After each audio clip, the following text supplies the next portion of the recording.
So it's been about 2 days since I covered the topic of random women getting punched in the face in the streets in New York. You guys, I was literally just walking and a man came up and punched me in the face. Oh my God, it hurts so bad. I can't even talk. Literally, I fell to the ground and now this giant goose egg is forming and I'm like...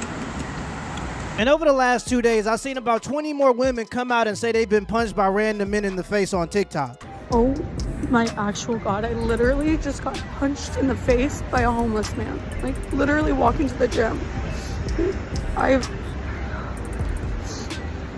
I'm not even kidding. Today, a homeless man, 50 years old, just absolutely slugged me in the face. Like, punched me so hard. I'm bruised on the side. They ended up calling an ambulance when the police came. And you always got to be careful when you're covering these topics, because when you realize that people will literally fake mental illness so they can monetize content, you start getting suspicious about the things you see online. Like most people, when they randomly get knocked unconscious by a stranger, when they wake up, their first thought isn't, how can I monetize this as content? I'm done with the conversation now. Sit back down. I'm sat. So if you get knocked unconscious and you wake up and your first thought is, let me go to TikTok, you're probably already a certain type of person, one that enjoys a little attention. I was assaulted by a man in New York City a couple hours ago. This was totally unprovoked. I literally had never seen, made eye contact, or even looked at this person until after they attacked me. I was hit in the head forcefully. It felt like a blunt object. I turn around and this man is still holding his fist out, extended towards me, looking at me dead in the face, and started coming at me. Like he would not leave me alone. So there's a man running around the streets in New York punching women at random, and nobody called the police, nobody has a description, and all of them happen to be TikTokers. And just to be clear, I'm not saying that all of these women are lying about this situation, but I'm just saying you got to be skeptical. You don't find that suspicious? In the last month, multiple young women here in New York City have described being hit in the head in the middle of the day just walking down the street, some falling and even suffering from concussions. What do we know about the person that was arrested? Well, he is a repeat offender, according to police. He has an extensive criminal record. He's been arrested 3 times in the last 6 months for similar crimes. He is what the police call a recidivist. And I've had conversations not just about this spate of crimes, but also about what's going on the subway. And it's one of the largest concerns right now in the NYPD. They are arresting the same people for the same crimes over. Oh, and they're getting out of jail, and it's happening again. This happened to a very good friend of mine who actually happened to be the former head of New York City Transit, ran the subways. She got punched in the face in broad daylight. When was that? About 15 months ago. Wow. Yeah, so it's a scary trend. Yeah. The police finally overnight connecting the video to the crime, the TikTok to the crime. And since this has become news the last couple of days, I see a bunch of theories of why this stuff is happening, and the one that I see the most is that it's just incels. Incels are upset that women in New York aren't having sex with men, so now they're running around giving women knuckle sandwiches. So the women getting punched in the face in New York, I mean, like, it's incels, right? Because from what I've seen, it's all women that were like on their phones and by themselves, right? So they're planning out and looking for a specific type of person to attack. Men are punching women in the face in New York for being on their phones. Happened 4 times today. Hallie has a welt on her head this big. Nobody did anything about it. Nobody saw that and did something. And it made me think of how there used to be, those vigilantes in red hats who would hang out, like, I think near subway stations a lot of the time, and try to make sure that shit didn't happen, because obviously police weren't going to do anything, because police for some reason don't seem to care about that kind of thing that would actually be helpful to the safety of women or people. Specifically in my city, all I see police here do is 6 of them stand around one homeless person who's passed out on the ground and talk, or they ride horses. They ride horses all around the city. The horses shit in the bike lanes. And their shit is bigger than my dog, but if my dog were to shit and I weren't to pick it up, it would be a $1,500 fine. And then they ride bikes through the park. That's what the police do here. Vigilantes who are like for the protection of people or something, because, men don't want to do it. They're like, it's 2024 and you guys can't do it yourself. We're going to punch you in the face for being on your phone. What? This is what regression looks like.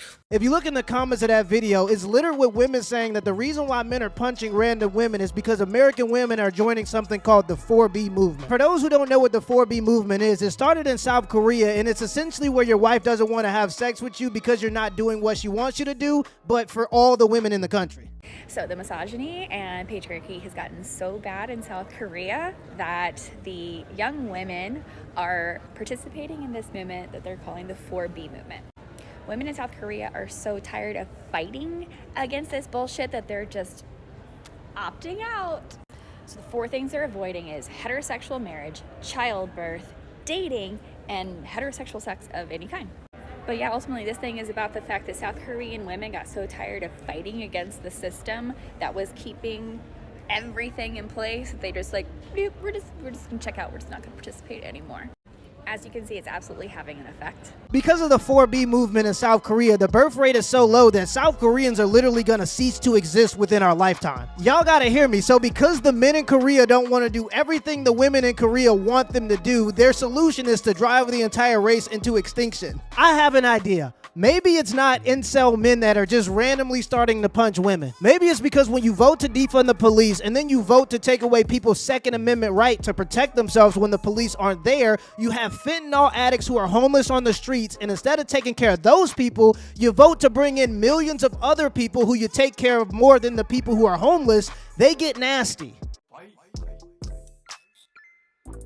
New York is literally giving immigrants $350 a week of taxpayer money, but the homeless people who have been in the country their entire lives and maybe paid their dues via taxes, they get nothing. This is all happening because of Andrew Tate, Fresh and Fit, and incel men. It couldn't possibly be the fact that there are fentanyl addicts who are living in the street that you refuse to take care of, and it couldn't possibly be one of the millions of immigrants who come from different countries, they have different backgrounds, they've probably seen dead bodies, and they have different beliefs of what women are allowed and aren't allowed to do. Now, I'm not saying I know who's doing this. It could be anybody. And out of the millions of people who's coming to the country, I'm sure most of them are just trying to get away from the violence in their countries and trying to look for more opportunity. But with that being said, there's certainly a percentage of them that has different belief systems. They've seen and dealt with violent situations throughout their entire lives, and many of them believe that Western women are spoiled and entitled.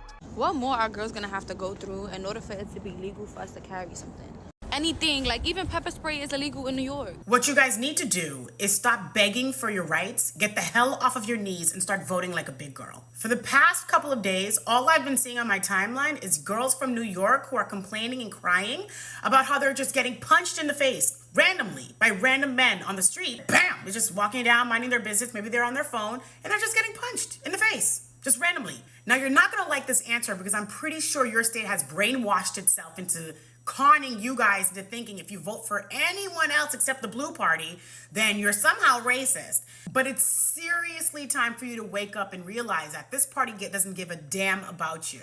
With your help, they have effectively removed all lines of defense that you can have on the streets. When the Republican Party was talking about how you guys need to fight for your gun rights because gun rights are women's rights, you guys were complaining, oh my gosh, no, guns are scary, school shooting, mass shooting, we need to get rid of guns. And I remember people asking the question, well, how are you going to defend yourself from the criminals that are raging through your streets right now? Your answer was to say, hello, we have the police. But also, we're gonna defund the police. Like, are y'all okay?